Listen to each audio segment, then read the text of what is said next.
Welcome to the Hustler's Manifesto podcast. We jailbreak from toxic hustle culture. We take hustler back from the belief that bigger is better, security is contingent on compliance, and freedom is reserved for the powerful. I'm your host, Sarah Duran. I'm not here to tell you how to make a quick buck.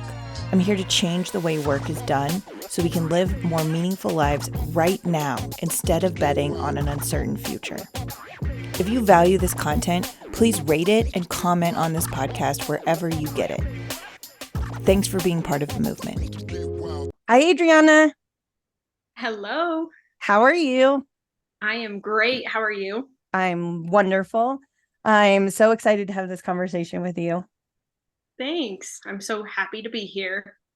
So let's start off with the 3 questions that I ask everyone, and you can just tell us a little bit about yourself. So who are you? What is your work? And why do you do it?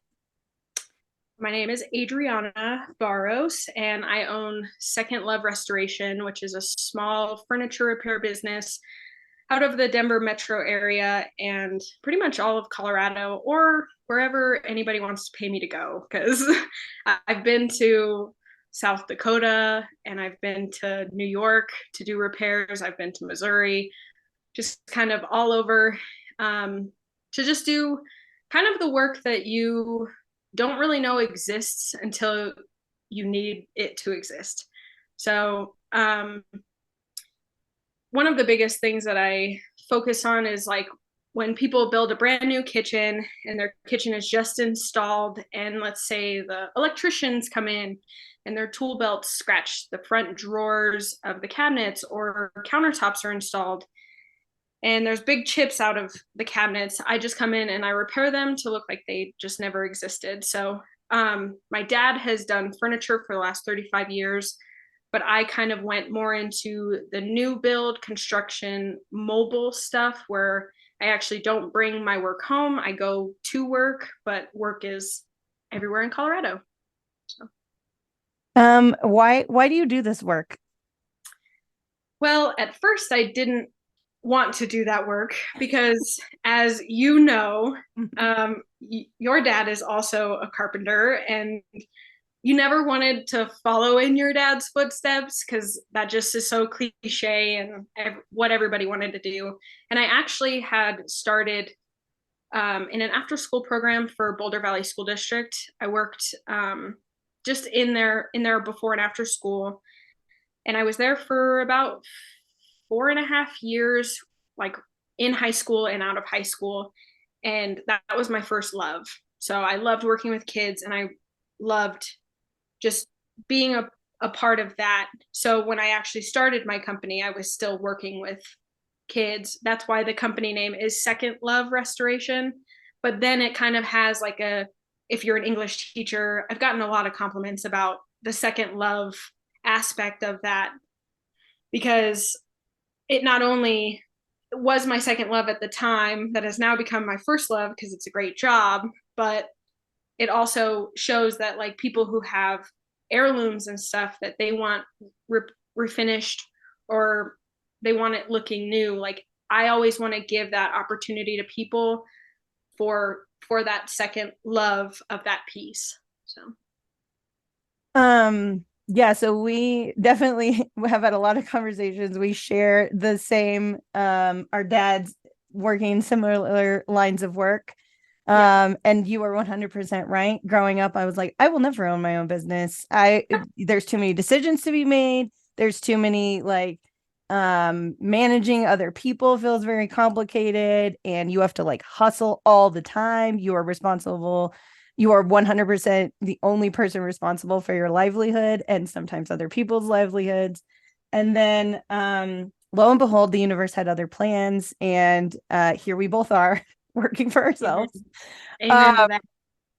And I guess I'm like, so like, I'm curious about why, because I think that a lot of people that I've talked to feel like the leap, and I think myself included, even though like growing up with parents who are entrepreneurs, the leap of like quote unquote starting your own business feels like a big, it feels scary, right? It feels like a black box. Like you don't know how to do it. Like, how I want to do this. How do I even get started? What do I need to do? Like, how did you get to the place where you were like, this is what I want to do? And you just like, I mean, as simple as it sounds, like mustered the will to just do it and figure it out. Yeah, absolutely. So when I first started the company, it was in 2017, and I actually was doing contract work for another big repair company out of the metro area. So that was great and all. And I've always the people who have seen my work is they always try to like buy you out of the other contract. So like, come work for us, come work for us. And I always was like, no, no, like that's too scary, no thanks. And then there was a point that, sorry, that was my dog. He is very vocal. That's all right. This is a dog-friendly podcast. Yes. Oh, thank goodness, because his name's Denver. Denver loves to be involved. But so in 2020 was when I stepped away from the contract company that did the repairs. And honestly, during that time in my life, I felt like I had a great support system. Like my mom was a huge support system in that. And I think that that's very important when you're trying to do something crazy, right? Because we stepping out and starting your own business, you have to be a little crazy, as you know. Mm-hmm. So you have to know all of the things that you're going to run into. And at the time, I didn't own a home. I wasn't married. I don't have those things that were holding me down to be afraid of, because you almost feel like you're trapped in something that you're like, oh, I can't do it because I've got this that's holding me back from that security of starting your own thing. So knowing that, I was like, okay, like it could be feast or famine. I could not have work at all, or I could be slammed for weeks. Kind of going on a tangent here, but I think that I did experience those lulls, right? There was 1 month, I think it was December, because kind of the winter time, people slow down, spend their money on gifts for their families, go on trips and stuff. So the winter season gets slow for me, and I sat at home for 3 weeks with nothing on the calendar, just absolute like, okay, we're just gonna trust that something's gonna come through. And it really was like I'm a faithful person, so I have faith that the Lord will provide, and that whatever needs to get paid will get paid somehow, some way.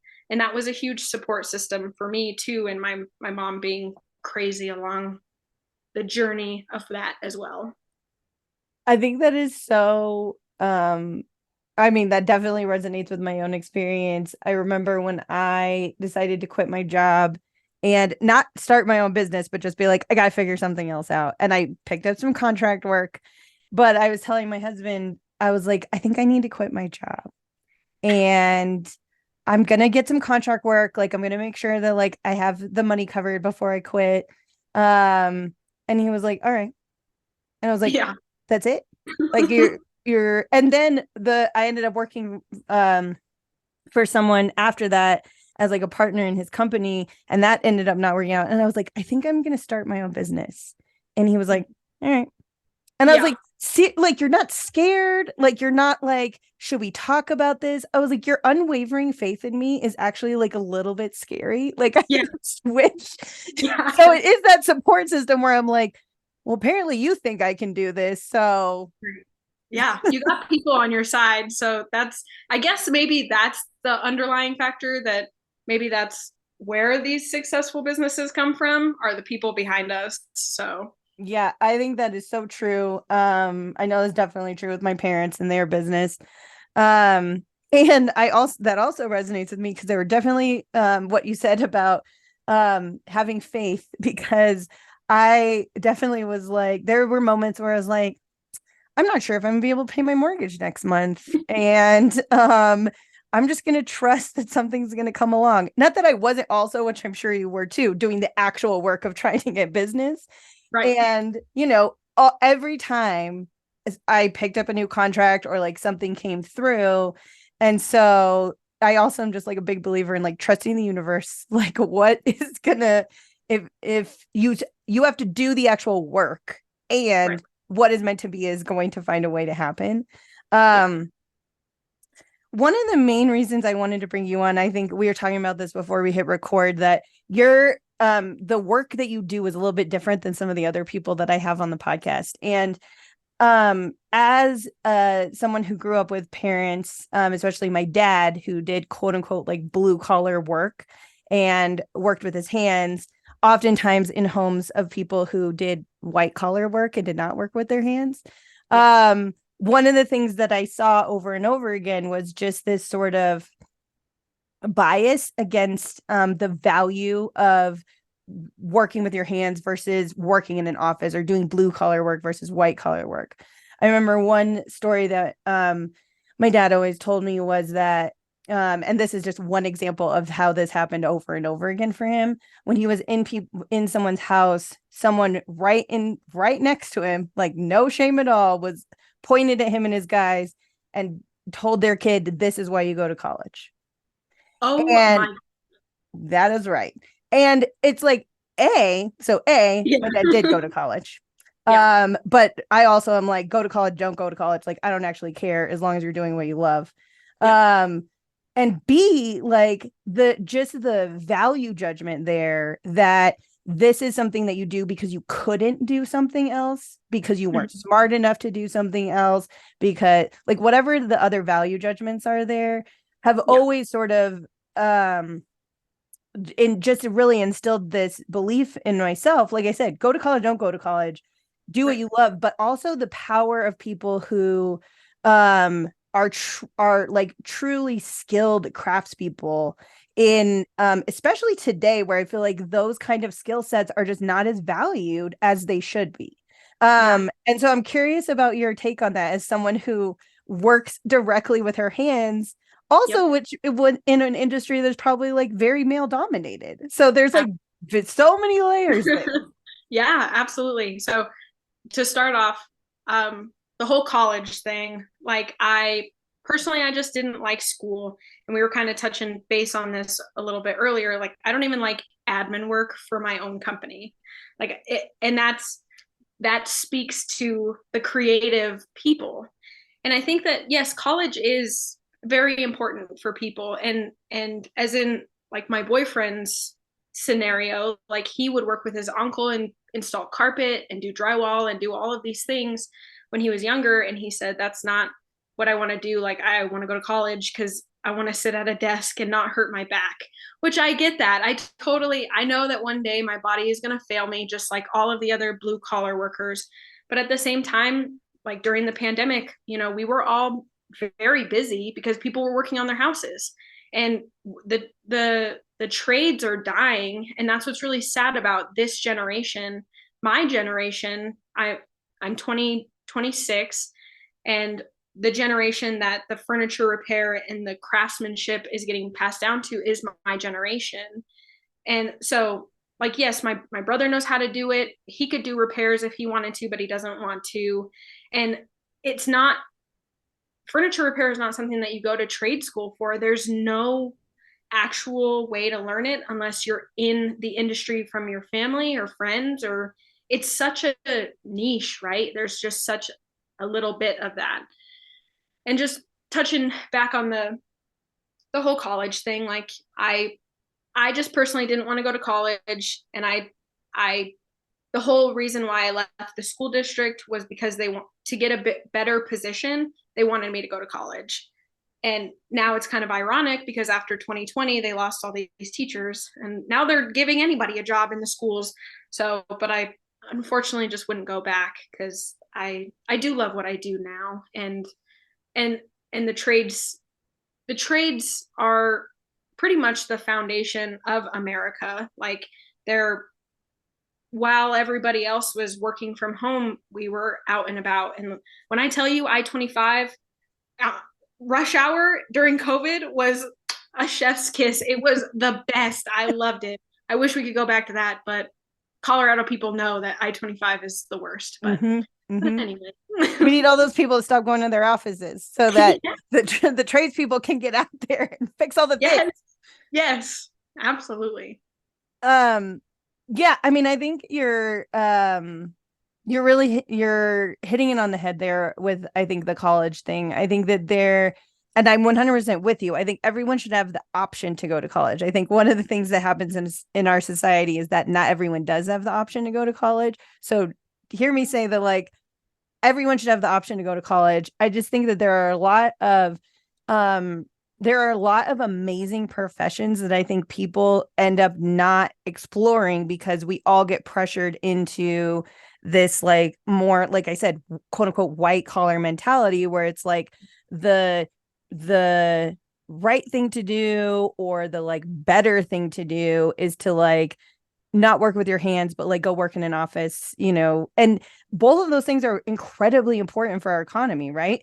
But I Absolutely. think, like you, I'm watching sort of like these skilled trades die out because people aren't seeing value in them, when not only I think are they valuable just like intrinsically because people love them, but I think they're also really lucrative in a way that a lot of people don't understand, that you can, whether you're learning through experience like you did, or whether you're going to a trade school, or something, or some sort of apprenticeship, something like that, like, you can make really good money doing stuff like this, especially if you work for yourself. Absolutely.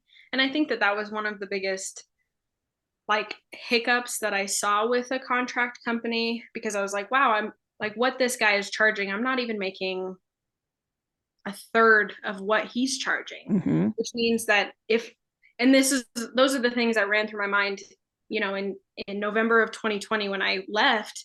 I was like, okay, so I could work half as hard and make 3 times more money, and I can create my own schedule, and I can pick who I want to do jobs for or not do jobs for, and I can there's more freedom in it.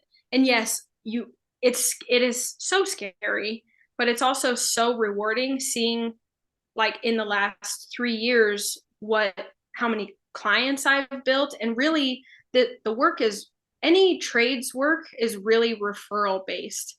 And that's, I have not done any marketing. I haven't paid for any marketing. I have an Instagram and a Facebook, but it's very rare that I get business from that. It's really just word of mouth, or people, yeah, just refer, like, especially when I talked to you at our spouse's Christmas party and I said, this is what I do, then you were like, that light bulb moment went off of like, I need to share it with my dad, which Mm-hmm. was so awesome. And I really appreciate it. Cause even Frank has sent me like 4 jobs already, which has been so cool. I don't even know the guy, but it's just awesome. So I mean, I think you just said a sentence that I think sums up why all, and this is like the through line, right? Why all freelancers do this.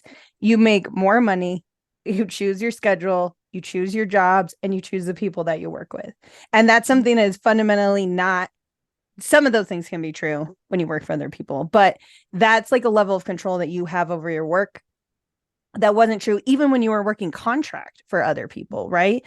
right. Um, and I think that's so, I mean, the other thing that I think you hit on there is, like, I think the best independent workers get most of their work through referrals. And that's also this like network of people who also work for themselves, other entrepreneurs who would like know the struggle and are like, and recognize quality.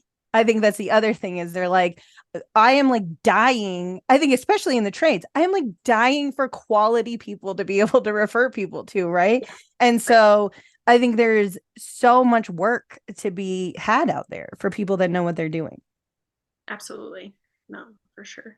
The other thing that I just want to like call out, because I think it's really amazing, is like you're pretty young for like owning Yeah. your own business, right? Like, um, so I think that's another thing just to like call out for people about this, like this route that you've gone on, is like you built your own business, you recently bought a house, right? Yes. Yeah. And you're 26.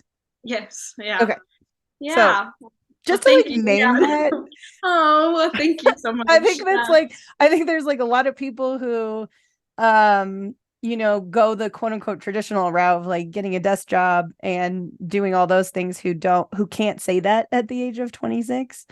Um, and again, there's no judgment on what route is the right route for everyone, but I just want to like draw attention to the fact that like you took a pretty unconventional path and at a very young age, and it has like so far really paid off. Yeah, absolutely. Well, I definitely do want to thank my dad, because if it wasn't for him, then I wouldn't, you know how to do all of the refinishing and stuff that I did. I mean, even there's pictures from when we would work in the shop and I was 6 years old sanding a piece of furniture with him, and he loves to show even some of his customers that photo, and it is something that is really special, and I truly was blessed to have a dad guide me, and show me the ropes. And I feel like one of the things that I do struggle with, especially when I'm trying to tell people to follow their dreams and do what you want, because it'll work out if it's meant to be, right?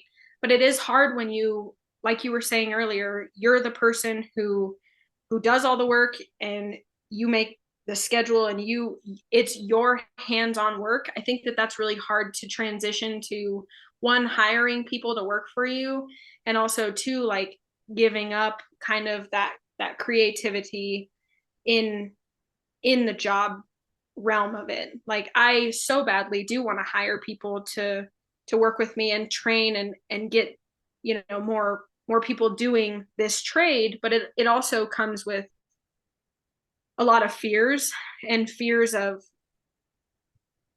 I'm having somebody represent me and my company. And I think that the older generation they've gone through those things and they have experience.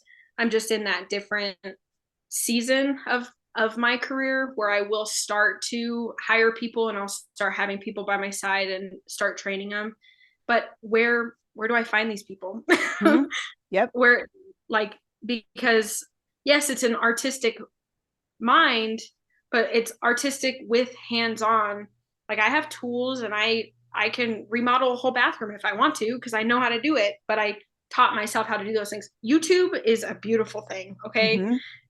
I don't know how people learn these things before the internet, because I have done tile and drywall and electrical and plumbing. I can do it all. It's just what I decide to do, what I really want to get paid for, and where my peace of mind sits around all of that. So Yep. I think that I think all solopreneurs run into that at some point in some way, no matter what we do. Because if you're good at what you do, then people keep getting more people that ask you to do it. And fundamentally, you only have your time. Like, you only have so much time in the day that is your time. And there are different ways of thinking about that depending on the structure of your business, right? Whether you're hiring people, whether you're thinking about some different type of like business model. But ultimately, I think that is like you're hitting the nail on the head, which I see with like a lot of freelancers that I work with too, is like a lot of people get to that stage and they start hiring people. And then a couple years go by and they're like, oh no, like now I'm not actually doing the work anymore. I'm just like managing people who do the work. And for some people, that's fine. Like, you are put on this earth to manage people. I know lots of people like that. But for some people, you sort of end up getting farther and farther away from the work that you love doing. And it's a really tricky thing to navigate. I was literally just recording a podcast right before I got on with you with someone else, and we were talking about like how you manage demand with pricing. And it was so interesting because it's like this time, just this one. He's like, well, you just have to, as soon as you start getting more people, like you start reaching this critical mass, you just raise your prices, and then a few people will drop off, but some people will stay on, and then you have less people at a higher amount of money, and then you're sort of just like managing that up. You're using your pricing in order to like filter people out of your business, which is just like one way that you can do that, but it doesn't address the like having people do your work who are not you. Right. No, I definitely did hit that season where I was like, I've got a lot of people who are reaching out, so it's time to jack them up a little bit. Plus, inflation in Colorado was awesome and helped me out. Yep. But what does that look like when we now, like, what is going to happen to our economy. And I think that that's also another fear and something that every entrepreneur has in the back of their head. What am I going to do when the economy crashes and nobody's repairing furniture? I was Yep. like, I'm going to go into HVAC or something that is a true essential thing. Yeah. And I know that like I said, even during Christmas, we kind of drop down and my business slows down because people aren't doing that. But you always have that in the back of your mind of, okay, I am a little crazy, but I could go and get a desk job if I need to. Yeah. So Yeah, I think that's so true. That like just having those kind of contingency plans is something that I think is in the back of the mind of all entrepreneurs, where you're like, what am I going to do if the shit hits the fan? yeah. And to a certain extent, you can only plan for that so much. But that, like, I think that is like, it's this like symbol of this like entrepreneurial spirit, right? To like be able to like think about having those contingency plans in the back of your mind. One other thing I want to ask you about is um being a female who's 26 in this industry.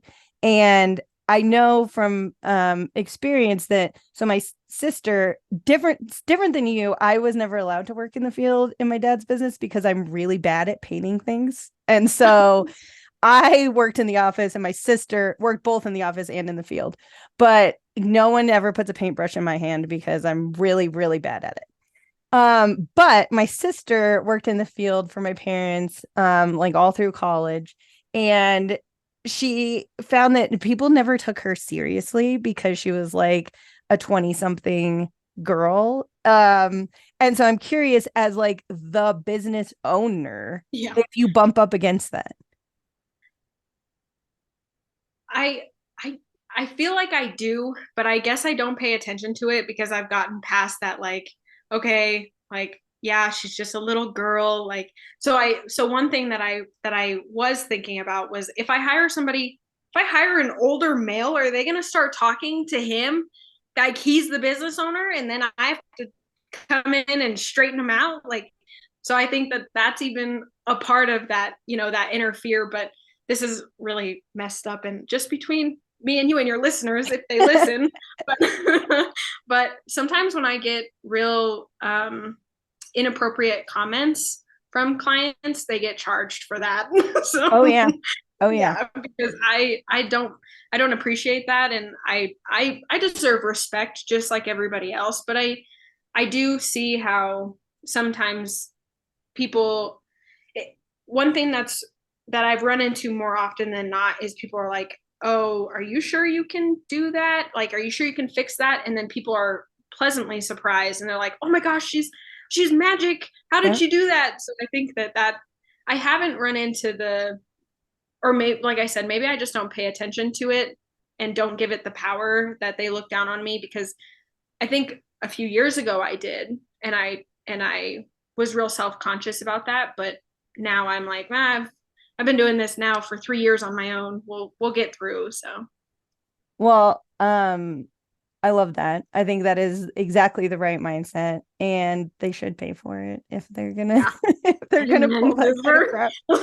over. Um, so thank you so much for having this conversation with me. This was just like I said, I think this is a different perspective, even though, like I said, you can hear the things that you're saying that like are exactly the same things that I think all the other solopreneurs that I talk to deal with as well.